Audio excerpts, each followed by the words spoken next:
Let's get to your stock picks for today. Gents, JP. I'm buying a London-listed sports and leisure and apparel retailer called JD Sports. They sell, as I say, a lot of shoes and apparel, specifically for active people. And it used to be a UK business mostly, and then they expanded into the rest of Europe. But the last few years, they've expanded aggressively and successfully into the US. So it's now a significant global apparel business.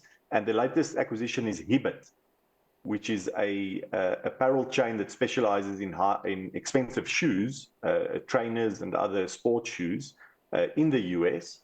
And they bought that for just over $1 billion without issuing shares. So they put some debt on the balance sheet, but I think it's a good acquisition.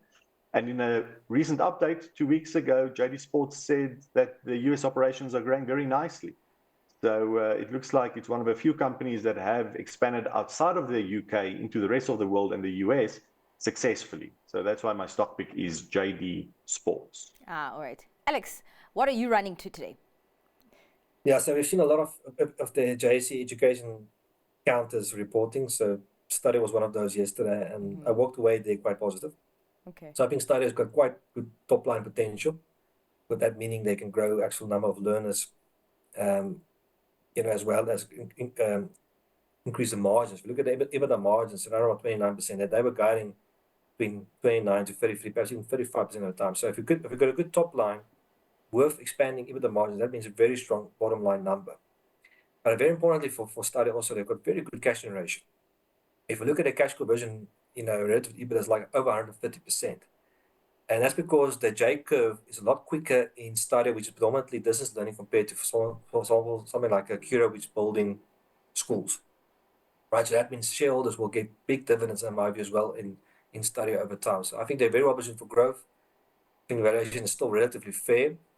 But specifically the cash earnings, I think, is going to drive a lot of share buybacks and dividends over time. So for me, one of the few growth stocks in South Africa, and as a result, I like it. All right. Well, gents, let's skedaddle out of here, even though we're not wearing our JD Sports apparel. Thank you so much for your time and for your analysis today. Much appreciated. That is all for tonight's Stock Watch. Thanks to our guest, Pierre Verster from Protea Capital Management and Alex Duys from Umthombo Wealth. Up next, The Close. Stay tuned.